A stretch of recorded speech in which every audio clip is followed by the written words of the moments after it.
Welcome बच्चों। कैसे हो आप लोग? तो लास्ट क्लास में हम लोगों ने हाफ सेल रिएक्शंस के लिए या फिर डिस्प्रपोर्शनेशन रिएक्शंस के लिए या अगर कोई लैटिमर डायग्राम आपको दे दे तो इन सभी केसेस में हम लोगों ने इलेक्ट्रोड पोटेंशियल को निकालना सीख लिया था, ठीक है? या सेल पोटेंशियल कह लो या सेल, जो भी आप कह सकते हैं। तो आज की क्लास में अपन को क्या पढ़ना है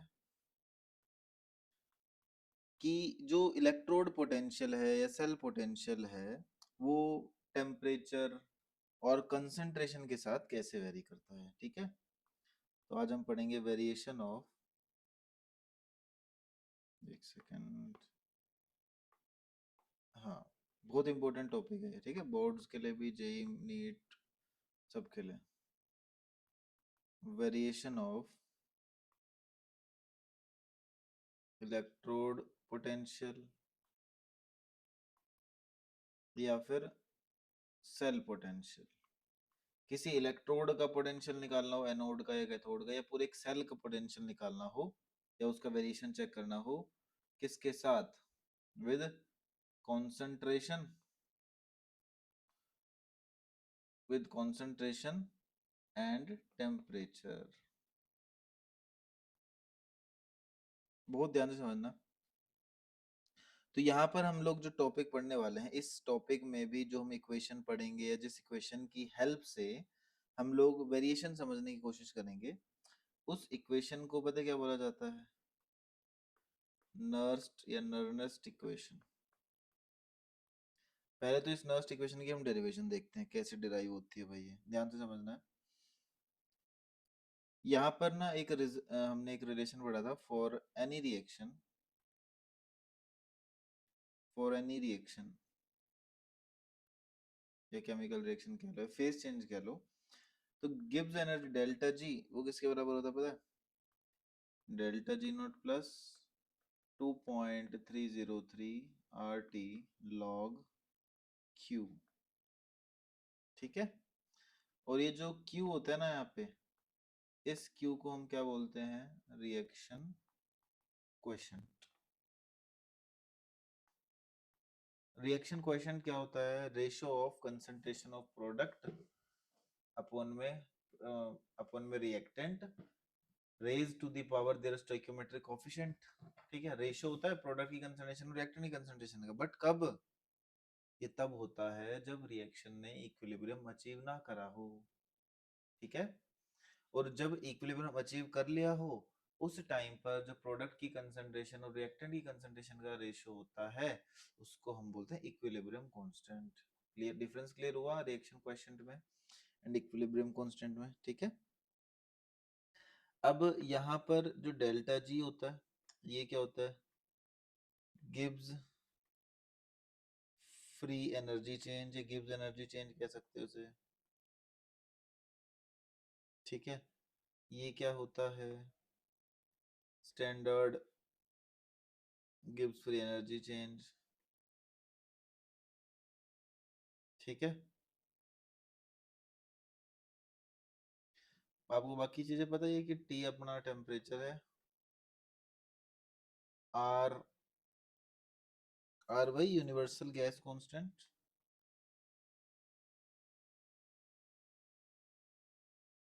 ठीक है? और क्यों, मैंने आपको बता ही दिया है। अब यहाँ पे फ्रॉम थर्मोडायनेमिक्स,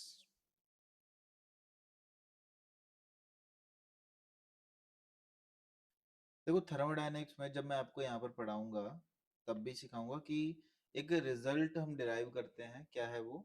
कि change in Gibbs energy function delta G at constant temperature and pressure.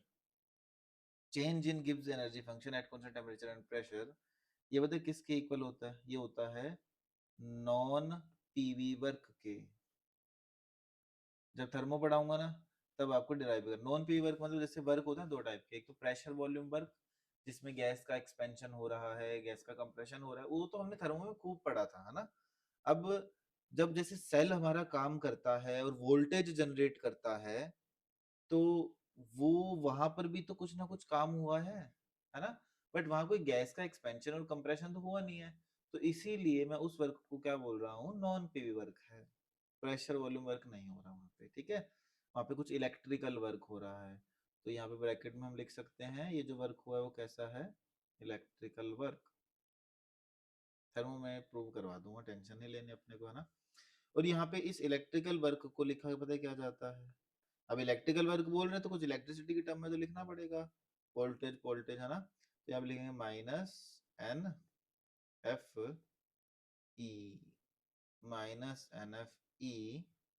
और यहाँ पे ई, यहाँ पर क्या होगा, ई होगा यहाँ पे, अगर तुम किसी सेल के लिए कह रहे हो, अगर तुम ये डेल्टा जी किसी सेल के लिए निकाल रहे हो, प्रॉपर सेल, तो वो तो होगा सेल वोल्टेज या सेल पोटेंशियल, या फिर ई को इलेक्ट्रोमोटिव फोर्स भी कहते हैं, पता होगा। ई को तुम बोलते हैं ईएमएफ ऑफ सेल। या फिर ये ई अगर तुम किसी हाफ रिएक्शन के लिए निकाल रहे हो तो ये इलेक्ट्रोड पोटेंशियल भी होता है। इलेक्ट्रोड अगर हम किसी हाफ रिएक्शन के लिए बात करें तो, ठीक है, कुछ भी हो सकता है। अब delta G at constant temperature and pressure वो माइनस एन एफ ई के बराबर होगा। ऐसे ही similarly at standard conditions, at standard conditions, तो मैं क्या लिख दूं, डेल्टा जी नॉट वो किसके बराबर होगा बताओ, minus N F E naught के बराबर। अगेन ई सेल क्या हो सकता है, स्टैंडर्ड सेल पोटेंशियल हो सकता है, स्टैंडर्ड कंडीशन पे सेल पोटेंशियल, है ना। और अगेन ई नोट क्या हो सकता है, स्टैंडर्ड इलेक्ट्रोड पोटेंशियल भी हो सकता है, कुछ भी हो सकते हैं, ठीक है। तो मतलब आपको एक चीज समझ में आ रही है कि मैं इस रिलेशन को हाफ सेल के लिए भी निकाल, हाफ रिएक्शन के लिए भी लिख सकता हूँ और फुल सेल रिएक्शन के लिए भी लिख सकता हूँ, ठीक है बच्चों।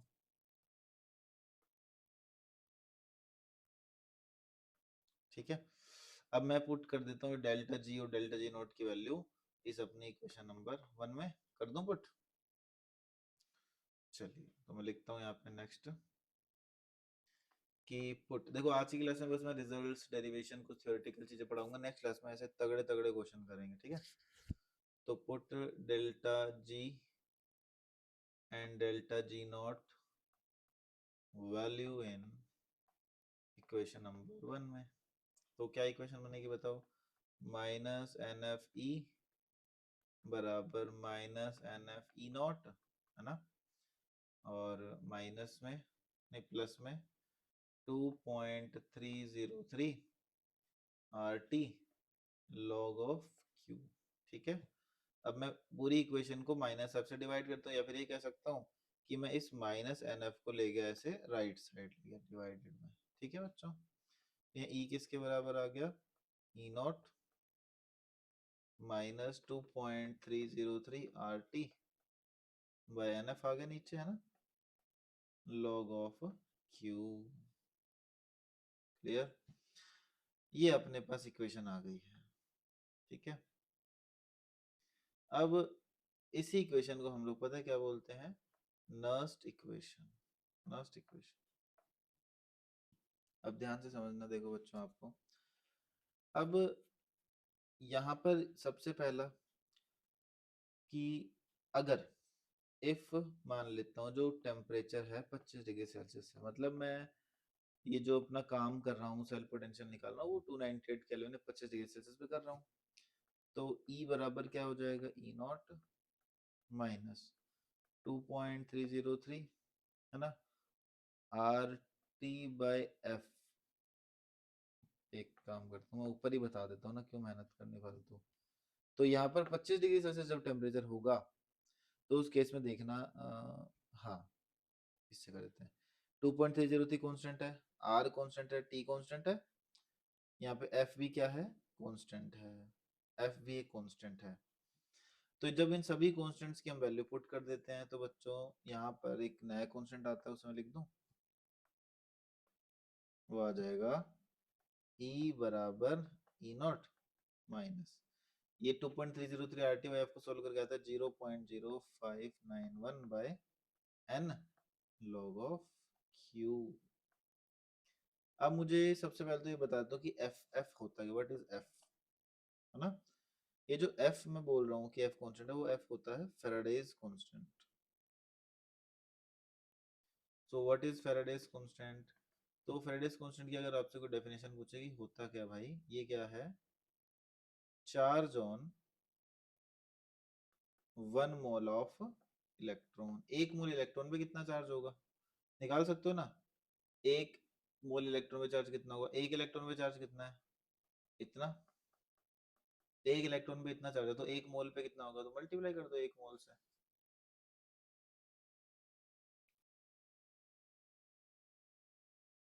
तो ये वैल्यू अप्रोक्सीमेटली पता है कितनी आती है, मल्टीप्लाई करके 96,500 आती है, ठीक है, 96,500। तो ये जो फेराडेज कांस्टेंट की जो वैल्यू है वो कितनी है, 96,500 है। और अगर आपसे कोई यूनिट पूछे फेराडेज कांस्टेंट की, ध्यान रखना कूलम पर मोल होती है, कूलम पर मोल। वे गायब हो गया, चलो समझे क्या। Okay.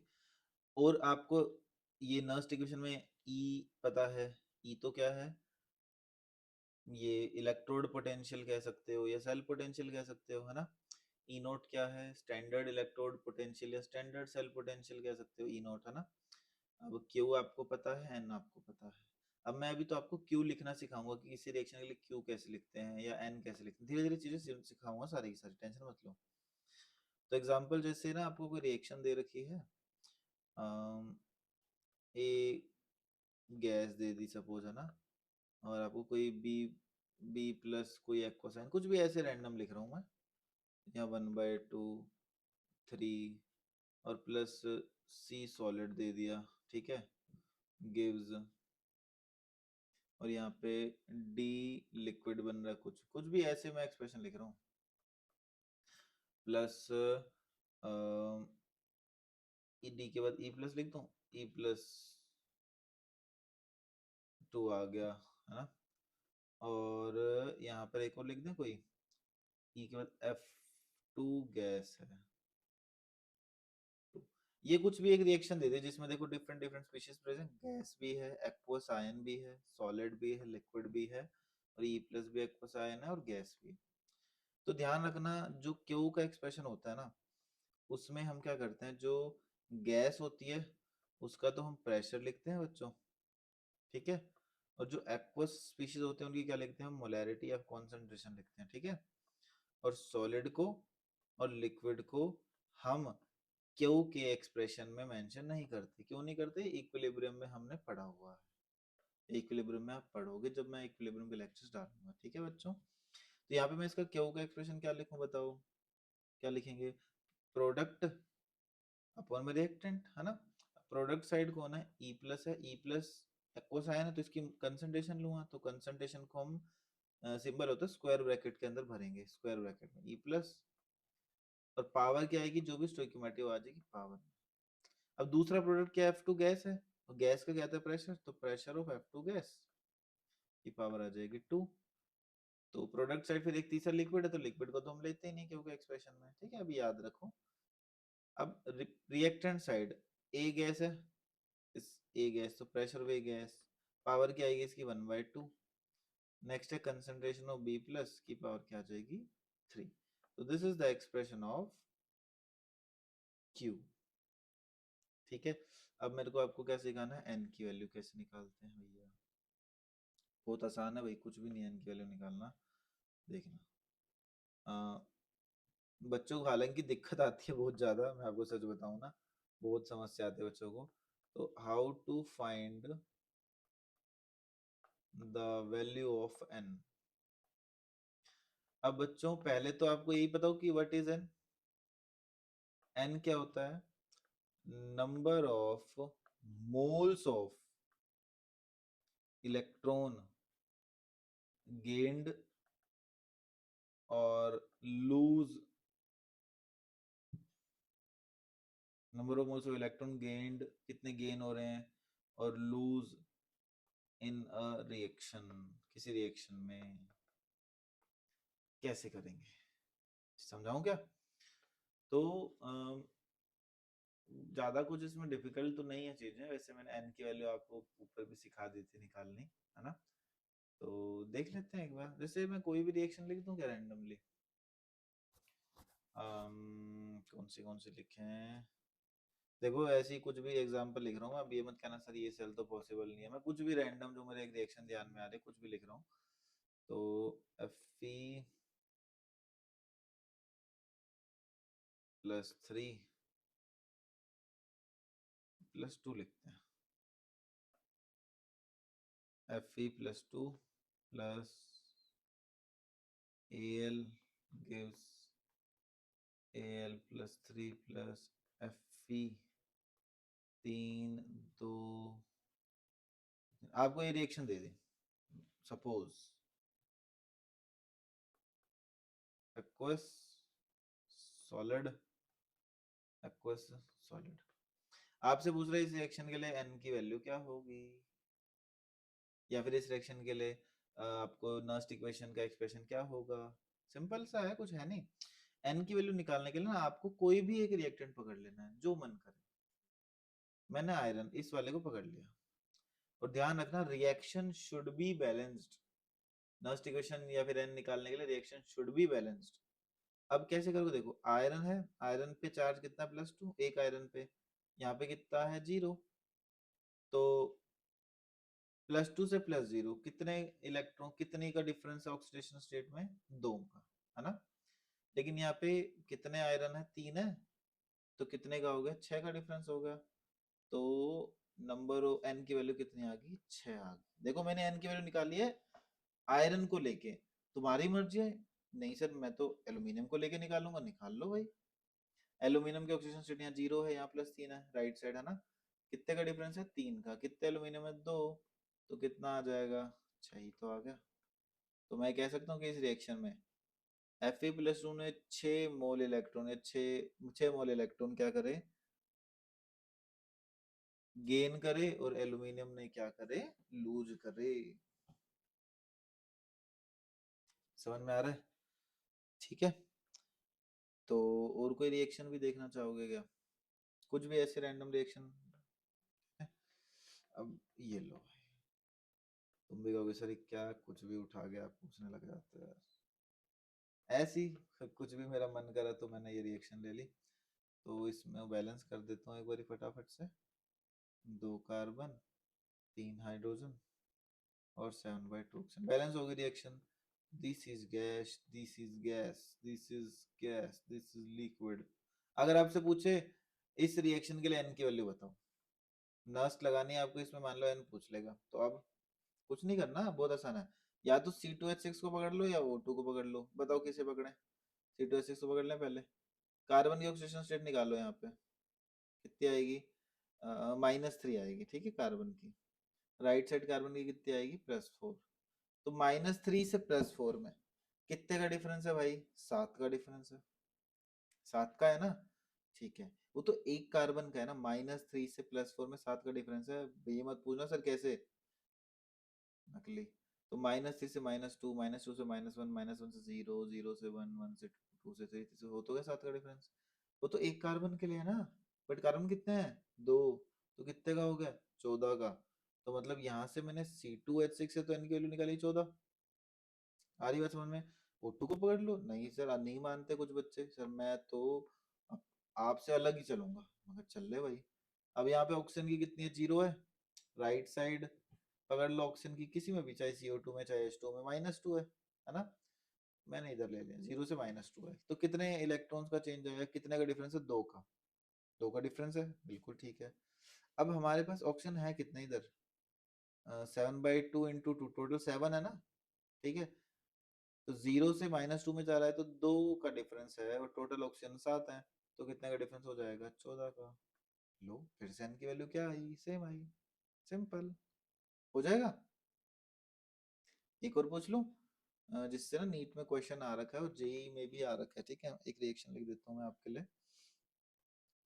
4Al2O3 gives 8Al plus 6O2। तो आपको इस रिएक्शन में ये सॉलिड है, ये सॉलिड है, ये गैस है। So in this reaction you have to identify the number of moles of electrons involved. Reactant देख लो भाई, ये रहा रिएक्टेंट। एल्यूमिनियम की कितनी ऑक्सीडेशन स्टेट है यहाँ पे?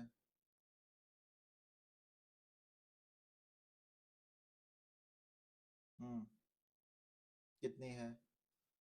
+3, +3 है ना। और यहाँ पे कितनी है? 0। कितने का डिफरेंस है? 3 का। बट कितने एल्यूमिनियम है लेफ्ट साइड? 4 और 2 8। तो एन की वैल्यू कितनी आएगी? 24। एल्यूमिनियम के रिस्पेक्ट में 24 आई। अब मैं ऑक्सीजन के रिस्पेक्ट में निकाल लेता हूँ। ऑक्सीजन के रिस्पेक्ट में निकाल लो, क्या बड़ी बात है। ये मैंने एल के रिस्पेक्ट में निकाला, किसी के रिस्पेक्ट में निकाला उनसे सेम आएगा। अब देखना कैसे। ऑक्सीजन की -2 है, राइट साइड कितने? 0। कितने का चेंज है? 2 का। आ रही बात समझ में? 2 का ही तो है। अब लेकिन कितने ऑप्शन है? अब 4 और 3, 4 3 12 है ना। तो एक के लिए 2 का चेंज है, तो 12 के लिए फिर 24 का आ गया। ये लो। अब बस ये हो गया, एन की वैल्यू निकालनी सिखा दी, क्यू लिखना सिखा दिया। अब नहीं सिखाऊंगा, अब मैं सीधा आगे चलूंगा। यहाँ तक आई गेस से चीजें क्लियर होंगी, है ना। अब जैसे ये हमने ये स्टैंडर्ड सेल पोटेंशियल वगैरह बोला था, ये ई नॉट वगैरह, ये क्या चीज है, ये धीरे धीरे आपको क्लियर करूंगा, ठीक है। चलिए आगे चलते हैं। तो अब ये जो स्टैंडर्ड कंडीशंस हैं in this chapter, what are standard conditions, मतलब जो मैं स्टैंडर्ड सेल पोटेंशियल कह रहा हूँ किन कंडीशंस पे होगा। तो स्टैंडर्ड कंडीशंस इस चैप्टर की जो मैं बात करूँ, तो टेम्परेचर हम मानते हैं 25 डिग्री सेल्सियस, मतलब 298 केल्विन। दूसरा, अगर कोई गैस है तो उस गैस का प्रेशर अपने को कितना रखना है? Standard conditions 1 bar, not 1 atm, 1 बार रखना है, ठीक है। तो और कंसंट्रेशन ऑफ आयंस, वो फिक्स है, कितनी रखनी है? 1 मोल/लीटर, या 1 मोलर भी कह सकते हो, या फिर और क्या कह सकते हैं बच्चों? 1 मोल/डेसीमीटर क्यूब। ऑल आर सेम, ठीक है। ध्यान रखनी है बात। अब आगे चलते हैं इसमें, ठीक है।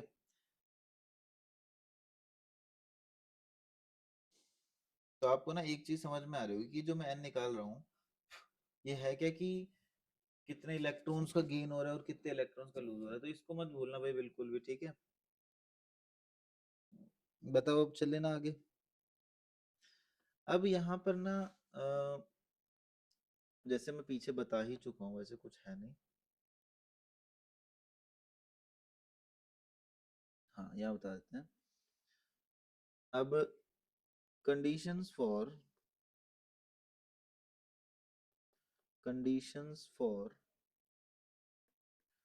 Spontaneous working of a cell. अब आपका जो सेल है वो स्पॉन्टेनियसली काम कर रहा है या नॉन स्पॉन्टेनियसली काम कर रहा है, मतलब वो गैल्वेनिक सेल रिएक्शन फिजिबल है या नहीं है, वो कैसे पता लग रहा है अपने को? ठीक है, करें शुरू। अरे हाँ यार, मेरे को याद आया, मैंने अभी तक आपको गैल्वेनिक और डेनियल का डिफरेंस नहीं बताया है, तो कुछ नहीं वैसे। चलो मैं बता दूँ, कोई बता दूँ। Conditions for spontaneous working of cell. क्या कंडीशंस है देखना। अगर तुम चाहते हो तुम्हारा सेल वर्क करे, स्पॉन्टेनियसली वर्क करे, तो delta G should be less than 0, है ना। अब आप जानते हो कि जो डेल्टा जी होता है वो -NFE के बराबर है। और अगर डेल्टा जी लेस देन 0 कब होगा? जब तुम्हारा ई क्या होगा? Greater than 0। आ रही बात समझ में? तो दूसरी कंडीशन क्या आएगी for spontaneous working of cell? E is greater than 0, ठीक है। ई सेल कह लो, ई सेल, क्योंकि सेल की बात हो रही है तो यहाँ पे ई सेल और डेल्टा जी सेल ही आएगा, है ना। अब जैसे ना कई बार पता है क्या होता है, आपको ना कोई क्वेश्चन दे दिया और और बोलेगा कि बताओ ये, और डाटा दे दिया और पूछ लेगा बताओ ये सेल पॉसिबल है या नहीं है। ठीक है, ये सेल पॉसिबल है या नहीं है, कुछ बड़ी बात नहीं है करने में, एक करके दिखाता हूँ आपको। क्वेश्चन कुछ इस तरीके की, check whether the reaction is spontaneous और नॉट। कैसे चेक करोगे भाई? और आपको डाटा तो देखो क्या दे रखा है। कुछ ऐसा,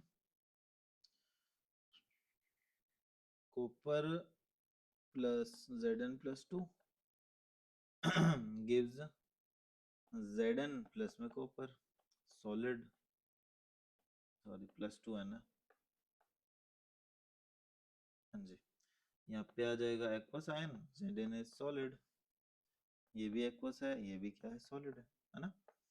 अब मैं अगर बात करूं, आपको ना ई नोट दे दिया, कहाँ से कहाँ, कॉपर +2 से कॉपर 0.34 वोल्ट, आपको दे दिया ई नोट ऑफ Zn+2 से Zn -0.76 वोल्ट, और आपसे पूछ रहा बताओ ये सेल वर्क करेगा या नहीं, मतलब ये सेल रिएक्शन स्पॉन्टेनियस होगी या नहीं। ध्यान रखना, अगर तुम्हारी सेल रिएक्शन स्पॉन्टेनियस है तभी तुम्हारा सेल वर्क करता है, अदरवाइज नहीं कर रहा। समझना आप ध्यान से। अब यहाँ पर तुम्हें कुछ तो दे ही नहीं रखा कि स्पॉन्टेनिटी बताने के लिए मुझे तो डेल्टा जी और ई सेल चाहिए, बट मुझे तो ई सेल निकालने का कोई डाटा दे ही नहीं रखा। मुझे किसका डाटा दे रखा है, ई नोट निकालने का। तो अगर आपको कोई डाटा ही नहीं दे रखा ना डेल्टा जी और ई सेल निकालने का, in that case you can check the spontaneity with the help of E naught. समझ पा रहे हो मैं क्या कह रहा हूँ? ठीक है, अब तुम ई नोट से भी चेक कर सकते हो, कर लो चेक, क्या बड़ी बात है इसमें। ई नोट निकाल लो, बताओ ई नोट सेल का फॉर्मूला कैसा, जल्दी जल्दी बताओ।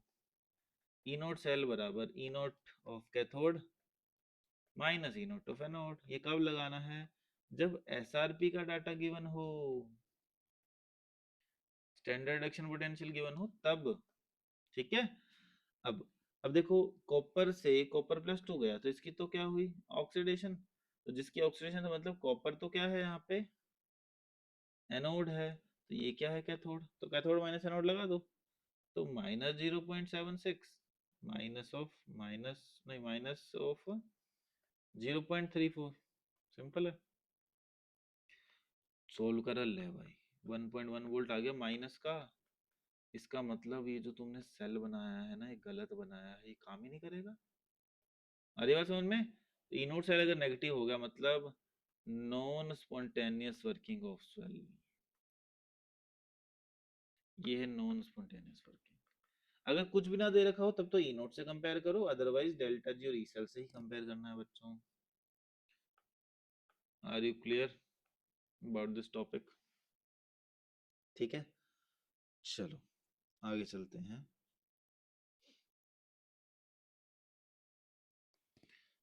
देखिए, अब कई बार आपसे पूछ लेता है,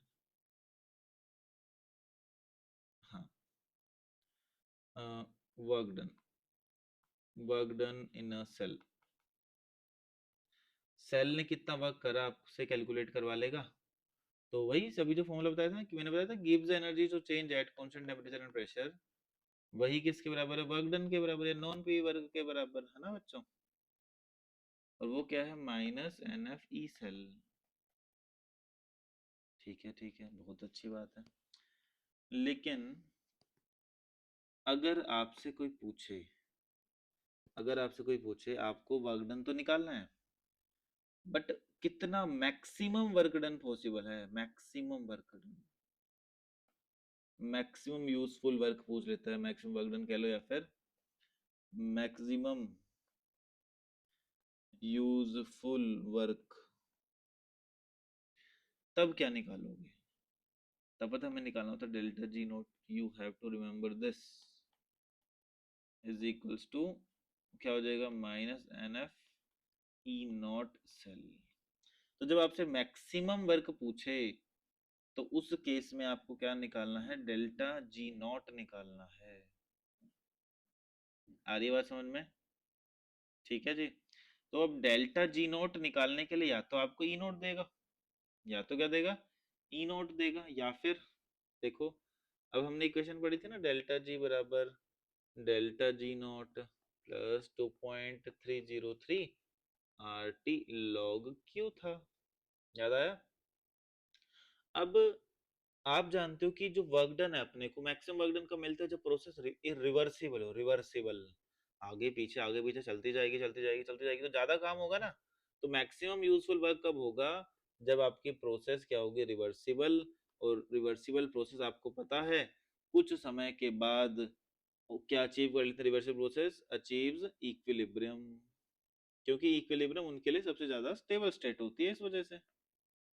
और अगर इक्विलिब्रियम आया तो at equilibrium you have to remember from thermodynamics, at equilibrium गिव्स एनर्जी चेंज क्या हो जाता है, जीरो।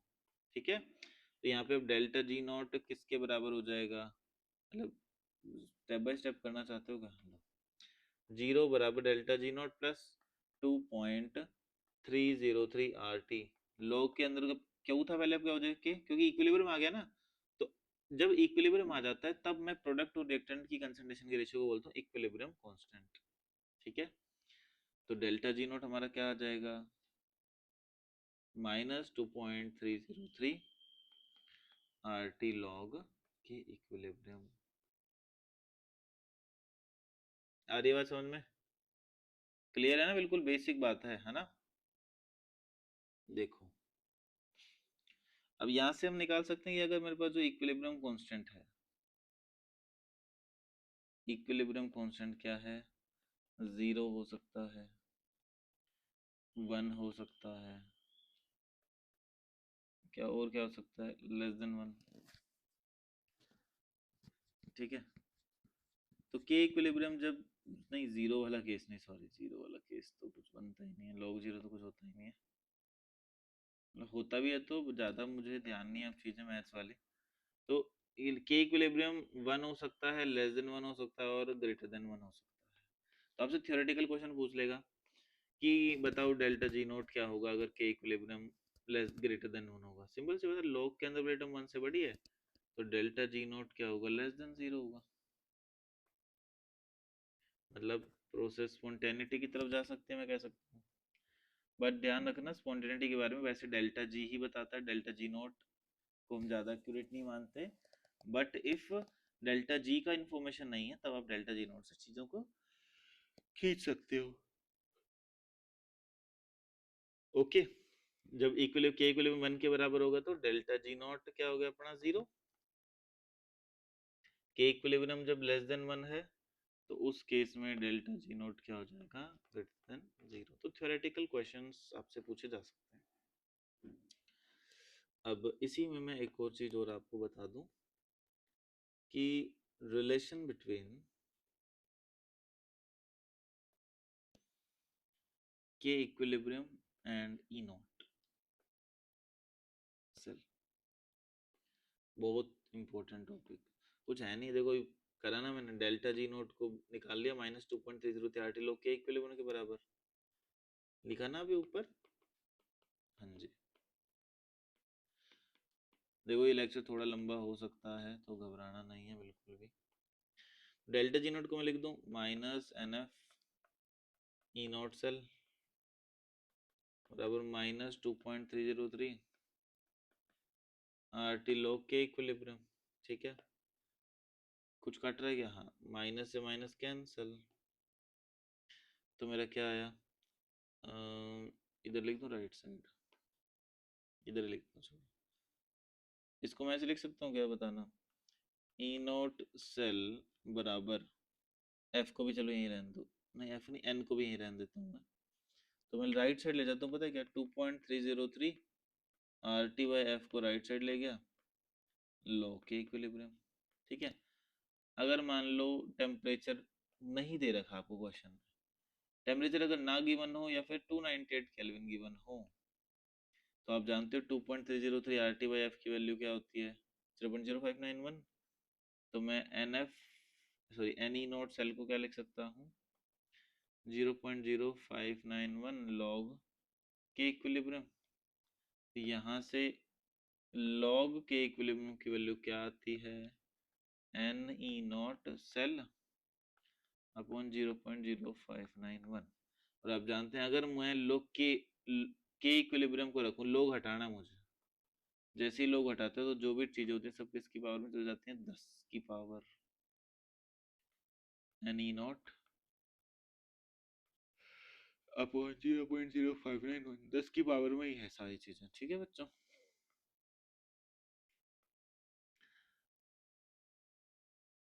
ठीक है। और एक और चीजें देखनी है अभी आपको। अब मैं इसी में एक और रिलेशन निकलवाता हूँ। ये तो मैंने के इक्विलिब्रियम का रिलेशन 10 की पावर में निकलवा दिया। अब एक और देखना अल्टरनेटिवली।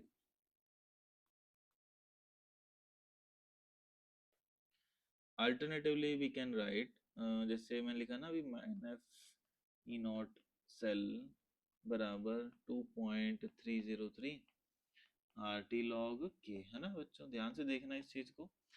अब माइनस माइनस कट गया था सब, आपको पता है। अब मैं जब 2.303 को लॉग के अंदर ले जाता हूँ तो वो ln बन जाता है, रिमेम्बर। हाँ, ये बन जाएगा आर टी ln के। अब मैं आर टी को एक तरफ ले जाता हूँ तो मैं लिख सकता हूँ, क्या बताना, ln के बराबर n F E naught cell upon में आर टी। ठीक है बच्चों। अब जब मैं ln का साइन हटाता हूँ तब क्या होता है, बाकी जितने टर्म है सब ई की पावर में चले जाते हैं। तो के बराबर आएगा एक्सपोनेंशियल की power n F E naught cell upon में आर इंटू टी। तो दिस इज आवर एक्सप्रेशन।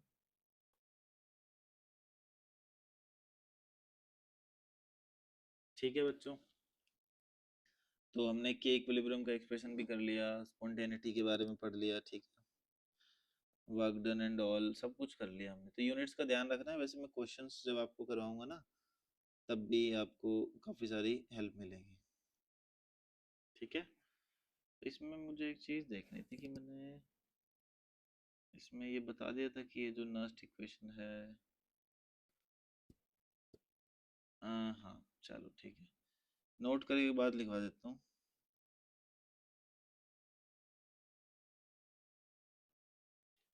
कहाँ गया, हाँ,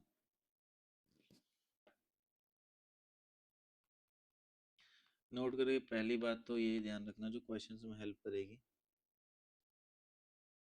वो ये है,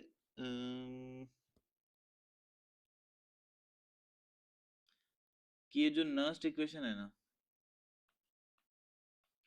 इज एप्लीकेबल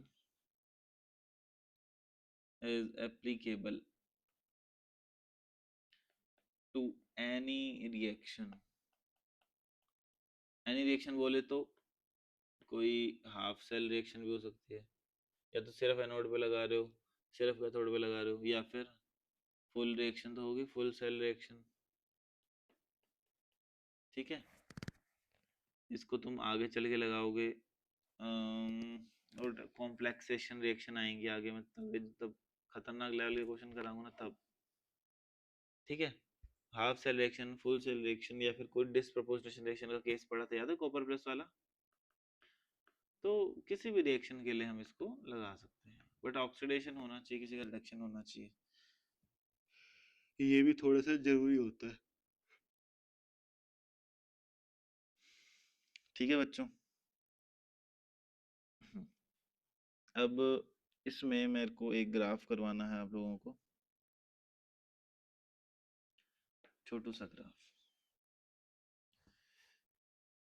फिर ग्राफ का भी क्वेश्चन करूंगा, करवाऊंगा मैं, चिंता मत करो नेक्स्ट क्लास में।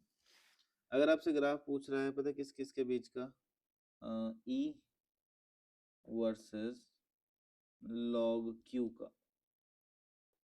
लॉग क्यू मतलब समझ के कंसंट्रेशन प्रोडक्ट वर्सेस रिएक्टेंट लिख सकते हो। तो इसके लिए इक्वेशन थी ना, ई बराबर ई नॉट माइनस 0.0591 अपॉन में आ जाएगा यहाँ पे क्या, एन लॉग ऑफ क्यू। तो इसको ले जाओ भैया वाई एक्सिस पे, this is our intercept. This is our slope and this is our X axis. वो लल्लू ग्राफ है यार ये तो, है ना। ये देखो y एक्सिस पे e है, x एक्सिस पे लो है q। जब इंटरसेप्ट है ना कुछ ये ऊपर से होगा ग्राफ, अब स्लोप नेगेटिव है तो ग्राफ आ जाएगा ऐसे नीचे की तरफ। आ रही है बात समझ में। अब मान लो नीचे की तरफ ग्राफ आ रहा है और आपको ना कुछ थीटा पीटा दे दूं, तो ऐसे करके बोलेगा दिस इज थीटा। ठीक है, और ध्यान रखना आप लोगों को क्या, कि जो स्लोप पता है और किसके बराबर होता है, टेन थीटा के बराबर भी होता है। और टेन थीटा की वैल्यू जो भी आपको पता है कि 10, 30 डिग्री 45 डिग्री, ये सब की वैल्यूज आप लोगों को ध्यान में रखनी पड़ेगी। ठीक है, स्लोप बराबर tan theta is equal to minus 0.0591 upon में n। समझ गए बच्चों। अब जैसे मैंने पहला पॉइंट तो लिखा था कि नर्स्ट इक्वेशन एप्लीकेबल है सभी रिएक्शंस पे। अब और एक आधा पॉइंट और जो है, जो आपको समझना पड़ेगा ना यहाँ पे, जिसकी वजह से आपकी न्यूमेरिकल्स में काफ़ी हेल्प होने वाली है, वो ये है कि अगर ना कई बार क्वेश्चन में बस लिख दे कि स्टैंडर्ड पोटेंशियल,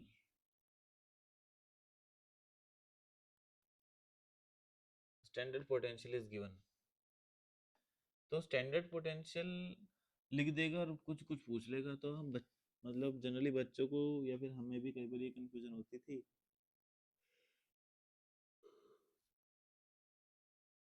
कि सुबह खाया जाएगा कि नहीं।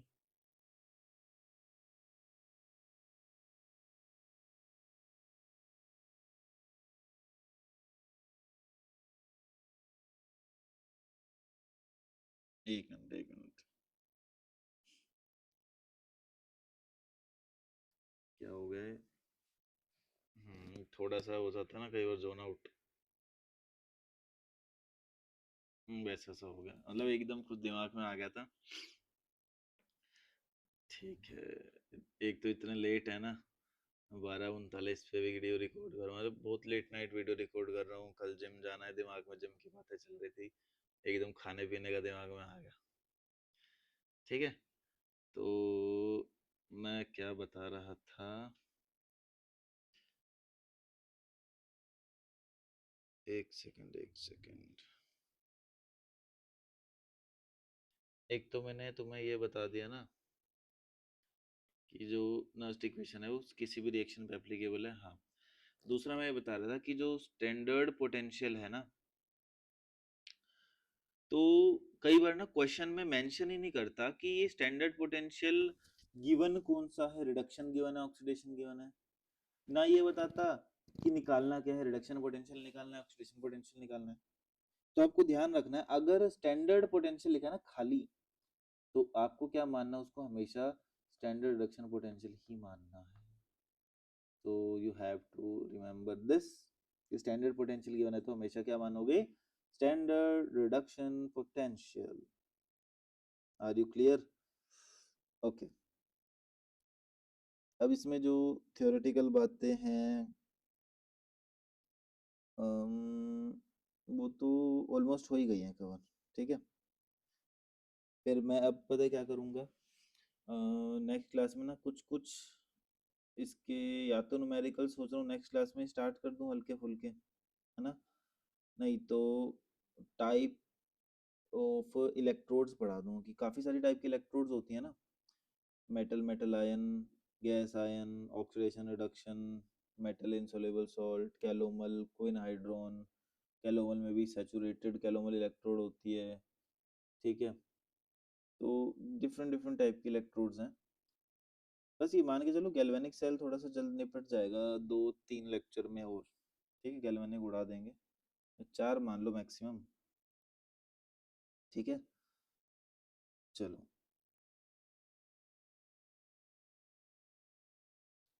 इसमें कुछ और बातें बता दूं क्या आपको? हाँ, वैसे तो मतलब आपको भी जानकारी है ही। एक नोट करके एक बात और, कि जब कभी ना आपको गैल्वेनिक सेल की कंस्ट्रक्शन करनी हो, हाँ गैल्वेनिक सेल होता है क्या, भी बता दूं, डिफरेंस है ना। और कंस्ट्रक्शन ऑफ गैल्वेनिक सेल।